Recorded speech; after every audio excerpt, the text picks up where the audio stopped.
Thank you so much, everybody.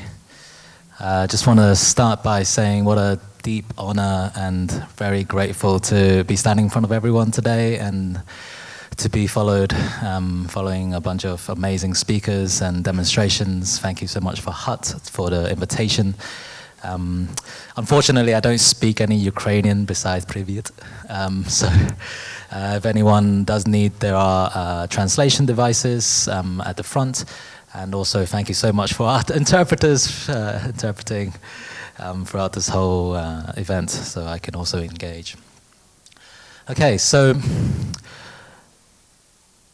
this has been an incredibly insightful talk and understanding everything that's been going on in Ukraine in the ketamine space.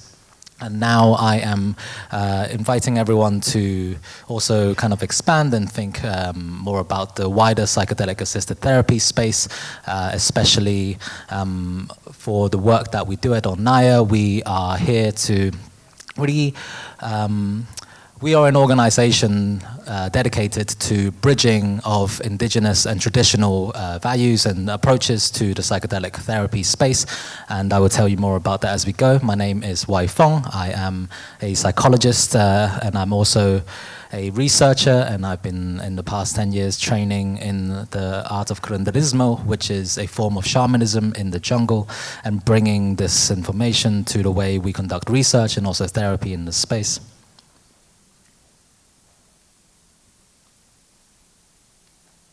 Sorry. Okay, so today we're going to talk about the organization, Onaya, some of the work that we've been doing.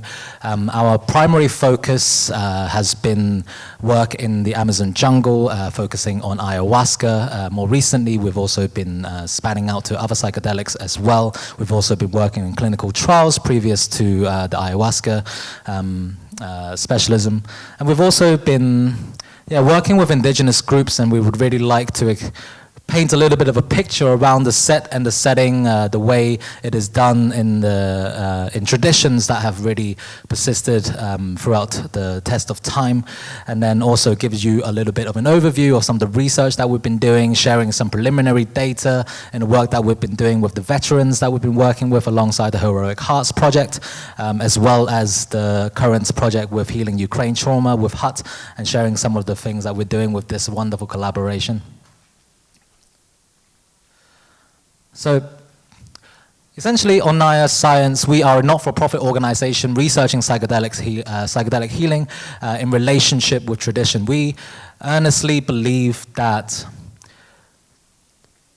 for hundreds, if not thousands of years, these traditions in the Amazon have been working so diligently with these plant medicines, with these psychedelic medicines. It would be unwise of us to not listen to the wisdom keepers of this knowledge, and it is because of this tradition that they hold, we have gone to them to really understand their way of approaching and being able to translate that work into a scientific paradigm, and really understanding that no one paradigm is better than the other, and really that there is a lot to learn and a lot to progress if we can just collaborate and work together in relationship and in reciprocity. So the word Onaya means the one who knows in the Shipibo language in Quechua. So just to paint a little bit of a picture. So the forgotten symbiosis. So it is really no surprise, or I'm sure the psychiatrists and the clinicians in the room are very aware of the mental health crisis that is going on in the world. We're talking about 300 million people with diagnosis of depression. We're talking about, this is 5% of adults worldwide. 1/3 of people are not reacting positively to medical treatments. They're treatment resistant to medication, with the most kind of popular therapeutic modalities such as CBT. Some studies are finding over 50% of the people are not responding well to them, and we're seeing in this revolving door fashion a lot of the patients that we're seeing keep coming back, and it is really in this place where working as a psychologist in a hospital, I would feel almost feel like I need to apologize for the long waiting times, for the inadequacy of the service that I'm able to give, and that was really getting me disillusioned in the work. And this is one of the main reasons why we decided to venture out into the Amazon jungle and learn from the traditional wisdom keepers of this new era of psychedelic research that's come about in the last few decades. But, I say new with such hesitancy because there's really nothing new about any of these treatments that have been going on with psychedelic use. Hundreds, if not thousands of years, these treatments have been going on. One of the oldest traces of psychedelic practice have been found in a shamanic pouch where they found traces of DMT in the Andes, which dated around 1,000 years ago. So psychedelic science is now coming back, and it's happening here in Ukraine. It's happening worldwide. Also, I'm sure everyone's heard of the executive order that's recently been signed by Trump, whatever that may lead to. So it is rippling, and the scene and the field is growing in popularity. But one of the things that this field is risking, if we do not listen to some of the traditional practices that are going on, is that psychedelic science risks repeating some of the colonial patterns of extracting knowledge without recognition of the traditions that have developed it.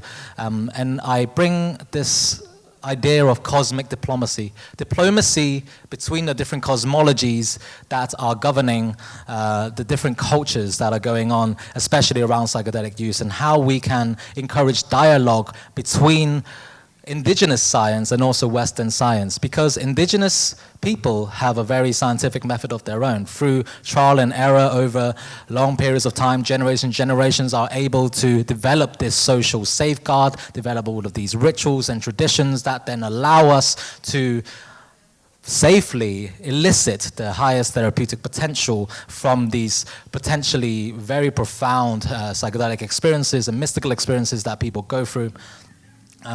So these different knowledge systems can really work alongside each other without replacing each other, not placing one paradigm above another, where indigenous, scientific, clinical, and also community perspectives can all contribute something unique to the way we work with psychedelics today. And this is really something that's very dear to my heart. I'm a person from Hong Kong. We are a very collectivist culture. We are a culture of tradition, and it's been so beautiful learning about the traditions of the Ukrainians since I've kind of come over here, and learning also about the indigenous people of Ukraine.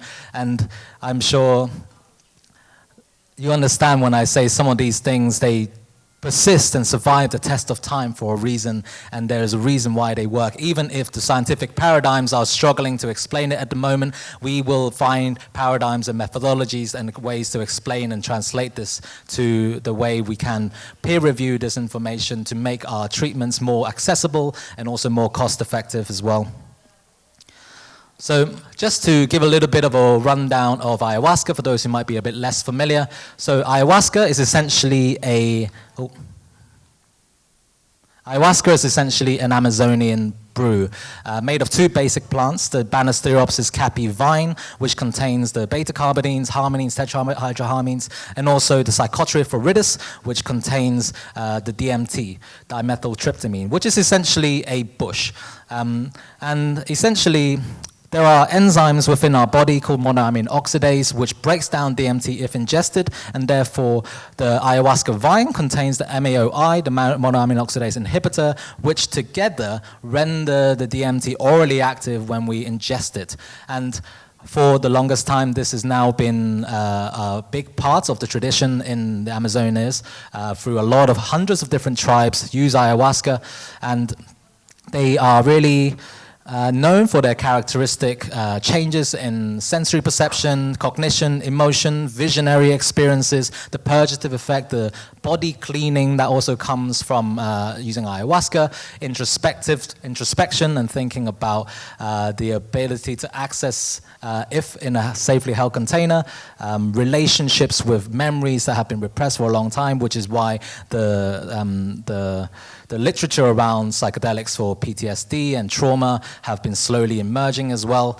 This is also something that's been used for a long time in the jungle and for a myriad of different reasons. So, for example, the use it for medicine is a sacrament, is a tool. People use it for spiritual development. It has been used historically for warfare and hunting. They call this brujeria, tourism, and now more recently for scientific inquiry as well. So we are learning more and more over the trajectory of scientific research with psychedelics in general, and everything that's been displayed today, the sheer importance of set and setting, the mindset and the environmental setting. So unlike your antidepressants or your antipsychotics, for example, or anxiolytics, or stimulants where we increase the neuronal activity or decrease the neuronal activity in a linear fashion, with psychedelics, the therapeutic potential of the psychedelic medicine is mediated by the setting in which we are using it and also the mindset in which we go into it, you know. And this is really where indigenous cultures are truly experts, with hundreds, if not thousands of years of trial and error to create the social container and the social safeguard with tools to elicit that, to elicit the best therapeutic response for people and allow people to go into it safely without potentially re-traumatizing themselves by a lot of misuse of psychedelics, which is sadly not uncommon in this day and age. We are talking about a lot of abusive interactions, power dynamics, or even kind of like sexual and physical abuse and things like that has been recorded in places where it's not been regulated. So it's really important at this point to really listen to the traditions that have held this space sacred, to inform some of the ways that we are conducting science in the lab also.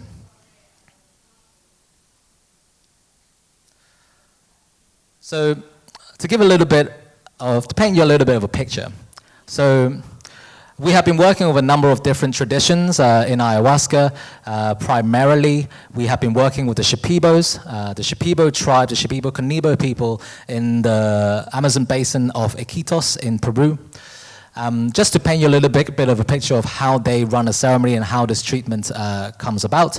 So everything is happening in the space of a ceremony. It is considered sacred. And the drinking of ayahuasca, the process happens long before the actual ingestion of the ayahuasca and the psychedelic itself.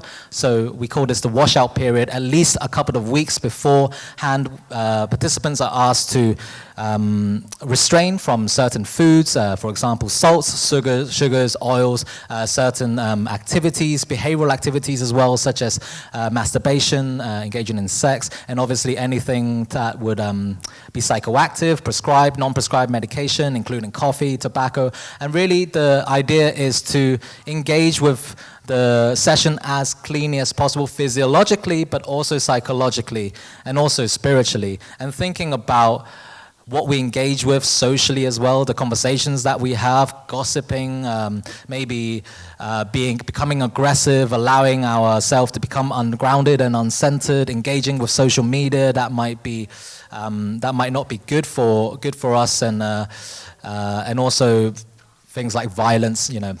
And really thinking holistically about the whole picture, biologically, psychologically, socially, and spiritually, how we can, through all of these different lenses, allow ourselves to engage with the process as cleanly as possible to allow ourselves to really elicit the best therapeutic response from the treatment. So in this picture here, we have the space in which the ceremony is conducted. It's called maloka. The maloka is essentially a wooden hut, and as you can see, at the inside perimeter of the maloka, people are given individual mats. They're given pillows to sleep on, and there's also a bucket to purge in, to vomit in if they need to, and also they are also given a protection at the start. Here they use Palo Santo, which is an incense, which has also been found with very antimicrobial, antibacterial properties when burnt as well. And everyone everyone in the ceremony will engage with the ayahuasca drinking. So that's including the shaman, including the doctor who is part of the dosing, and also the facilitators. If anything, the most traditional and the most ancient use of ayahuasca, just the shaman would drink, the patient would not, and then the shaman would use the heightened sensitivity that they gain from the ayahuasca use to diagnose, to prognose, to come up with a care plan for the patient, which may or may not involve ayahuasca. So it is being used as a tool for helping to connect and also helping to observe as a practice, as a medical practice in the jungle. And then followed, after everyone drinks the ayahuasca, it is also in the nighttime that the ceremony happens in complete darkness, lasts for about 6 to 8 hours. The shaman would then proceed to sing what is called icaros.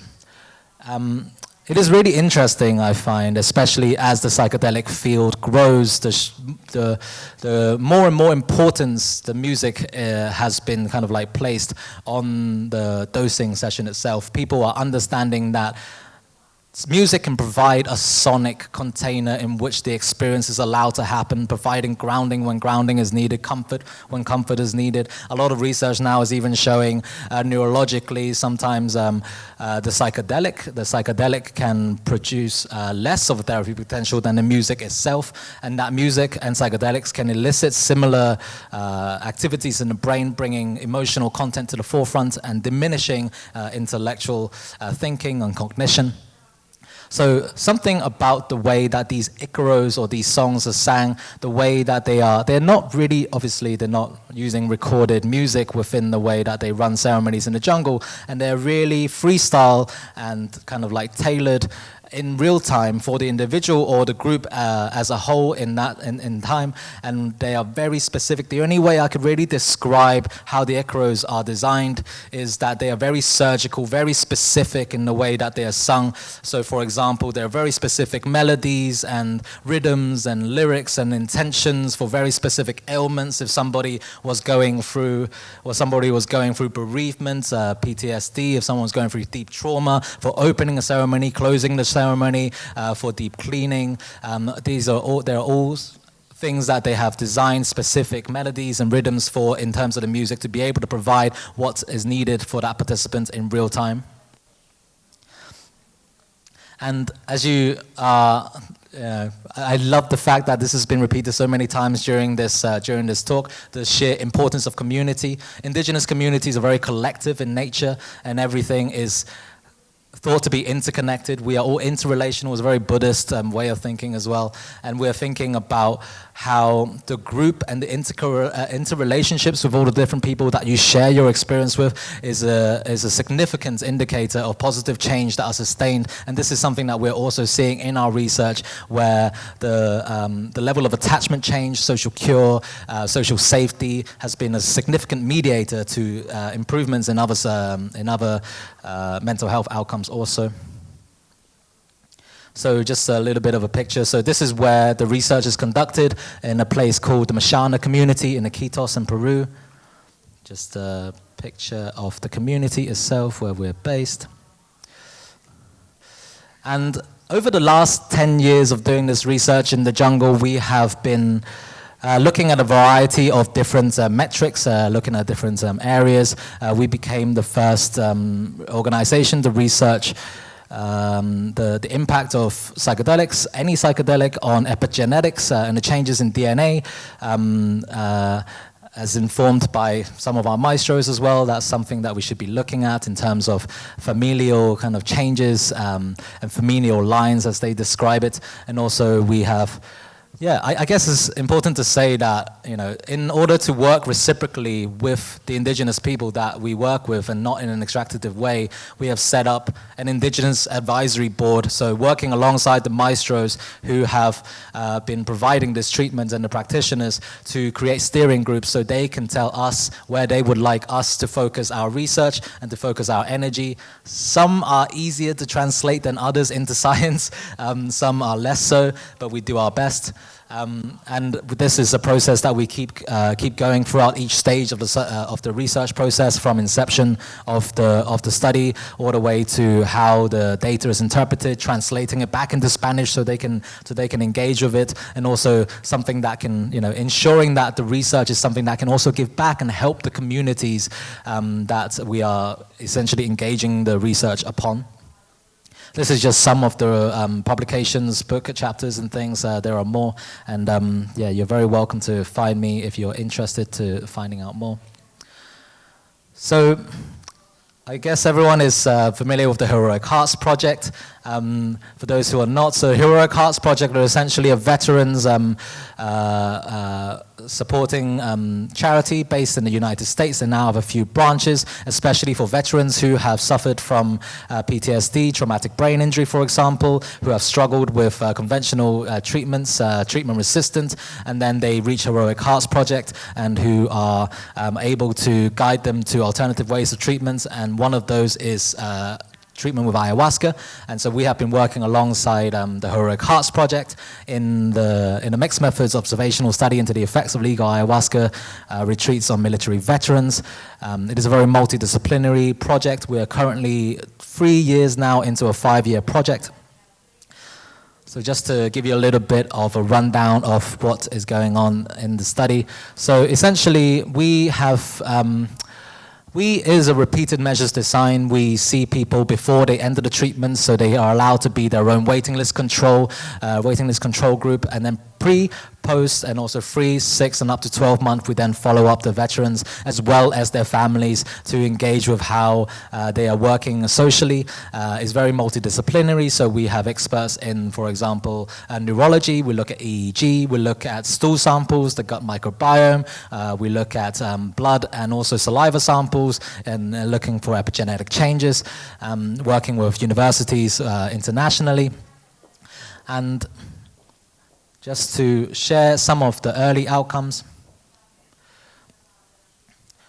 So PTSD is essentially an inclusion criteria for the participants that are coming over, the veterans that are coming over, and we use the PCL-5, the PTSD checklist for the DSM-5, and this shows a pre and post retreat and also 6-month follow-up. Everyone who comes to over 30, I think 32 is the diagnostic threshold for PTSD in severe ranges. Because of the length of the treatment, we're entrusted with some of the most severely affected veterans from Heroic Hearts Project. And as you can see, significant changes are being met where participants and veterans are no longer meeting criteria for PTSD and are staying in remission by 6-month follow-up. Currently, this is preliminary data, and around 84% of participants are no longer meeting criteria for PTSD. And we're seeing a similar picture also in depression and also anxiety. And also in life satisfaction. And this is literally the first time we've started sharing some of this data, so I'm very I'm honored to be able to do this with you guys. And this is the first time we've started collating some of the 12-month data that's come in from the participants, where we are following veterans up to 12 months later. This is for a sample of 25 people with a retention rate of around 84%, considering for missing data and things. We are seeing a sustained positive effect in the PCL-5 and PTSD scores following treatment. And yeah, just to kind of caveat this, obviously this is preliminary data, this is yet to be peer-reviewed, this is yet to be published, but we really hope to continue to see this trend continue to emerge as we move on to a larger sample size. To share some of the neurology as well, so some of the findings we're finding on the ground. So we do eyes closed and eyes open, pre and post the retreat. We wish we could do the follow-up with everyone, but obviously everyone flies back to their respective homes and it's very difficult to scan their brains.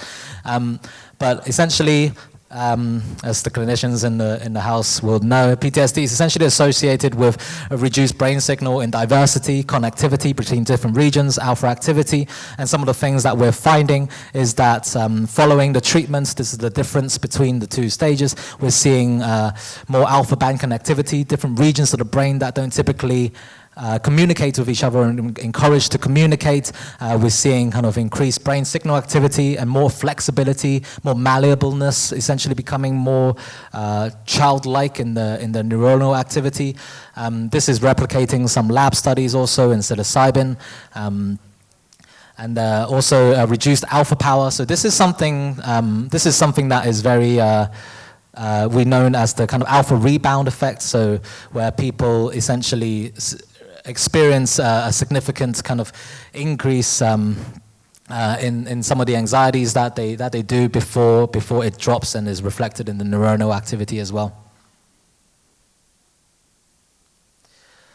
So just to give a bit of a rundown of some of the projects that we're engaged with, so obviously I've been speaking about the Heroic Hearts Project. We've recently been working alongside athletes with this organization called Athletes Journey Home, especially working with UFC fighters, mixed martial art fighters, MMA, and then more recently, in the last few years now, have been working alongside HUT, Healing Ukraine Trauma, with great honor, just to give a little bit of an idea of some of the things that we're doing with HUT. So it is really, I can't emphasize enough how incredible the work that is happening in Ukraine and the amazing people that has gathered here today, bringing this work to your respective fields, whether it's in politics or psychology, psychiatry, medicine. And we really feel this with you guys, and we really feel this importance of being able to make a treatment that is helpful and to be accessible for the people who really need it.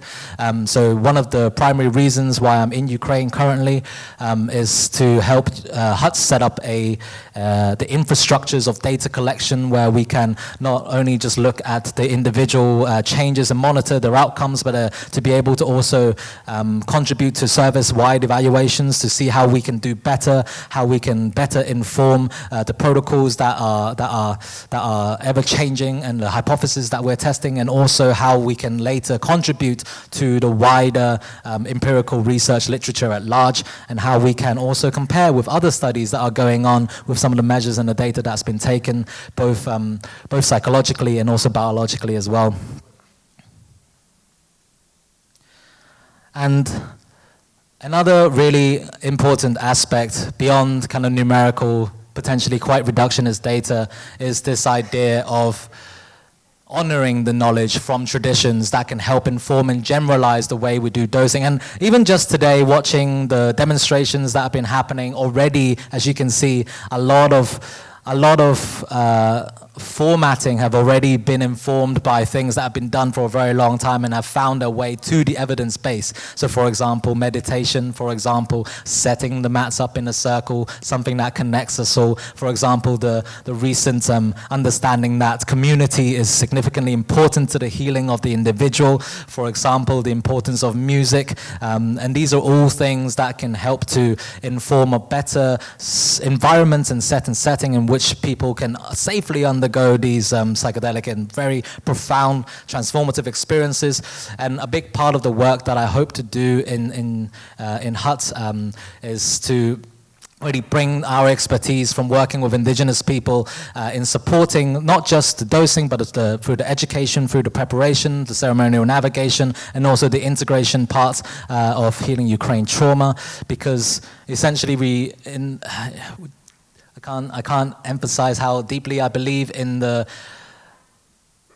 process-driven relational aspect, importance of community, of nature and culture, and listening to the wisdom and the intelligence of these cultures that have been developed and lived alongside psychedelic practices, and I'm talking intergenerational families from the young to the old, generation by generation, have structured their whole way of being around working with these medicines and the deep lessons they have to help us. And really not saying that, you know, science doesn't have its credits, and I love clinical work and I love scientific knowledge, and science, Western science, is very good at isolating variables, seeing exactly what caused what change in the lab, and this is all very important from an individualistic point of view as well. But working with the indigenous people, I've really learnt to embrace also holistically in looking at science and to research holistically, because everything in our environment then thus contributes to the set and setting, which we know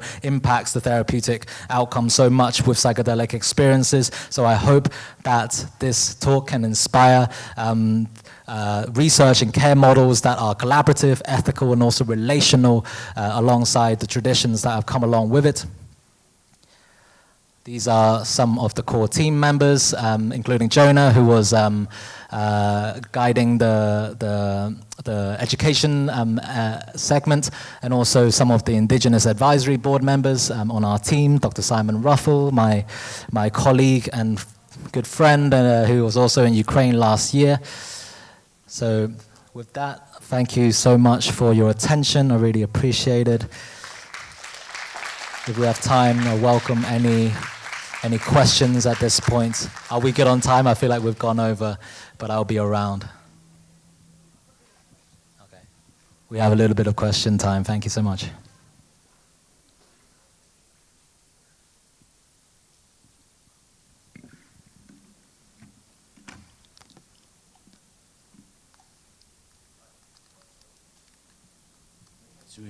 Працює.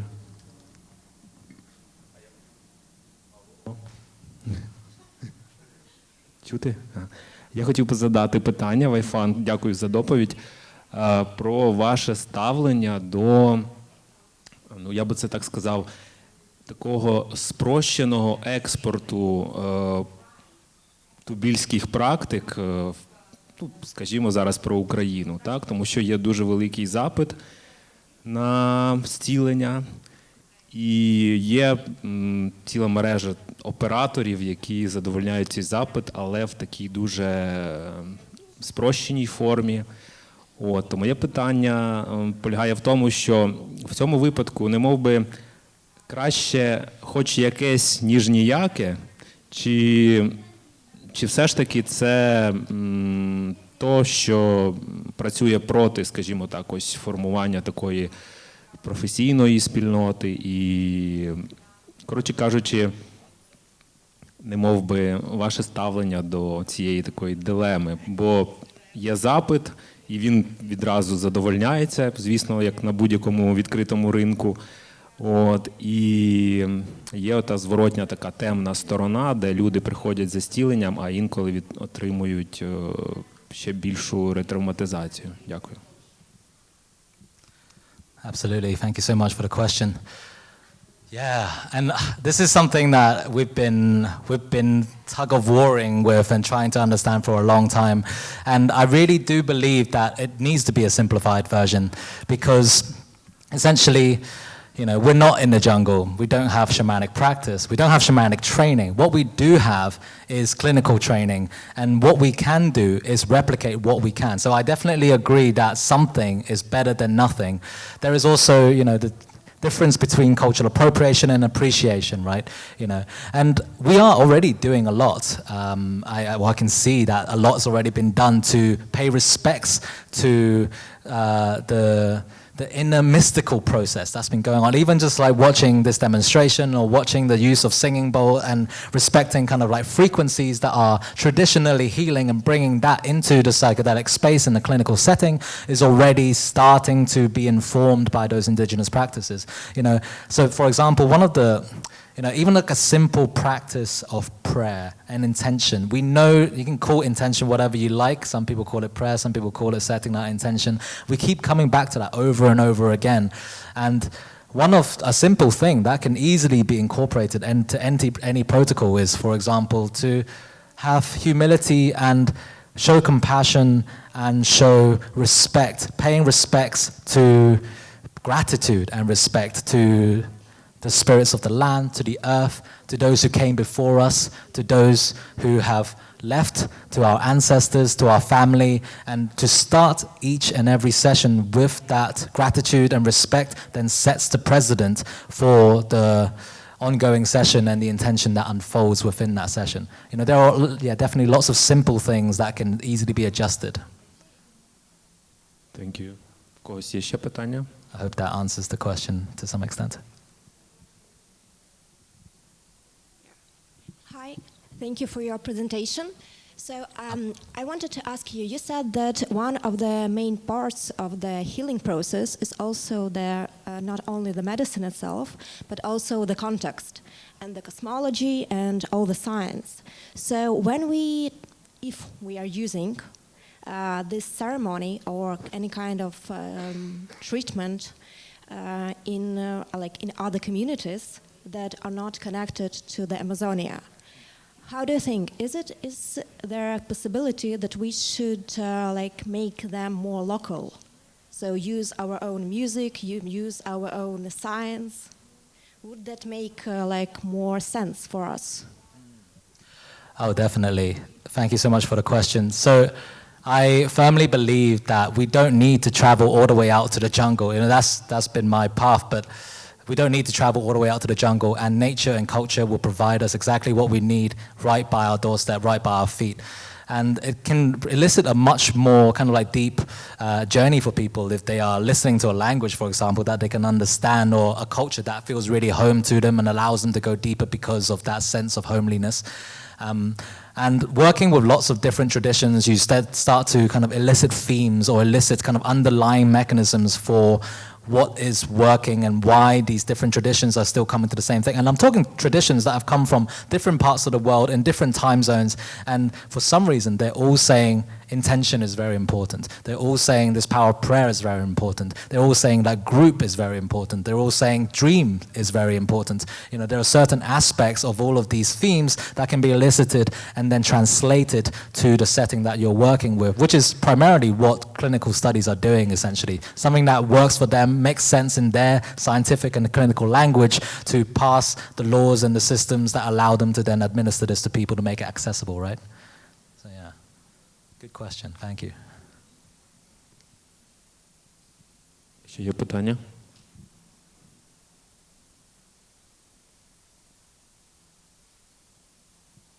Thank you so much. Appreciate it.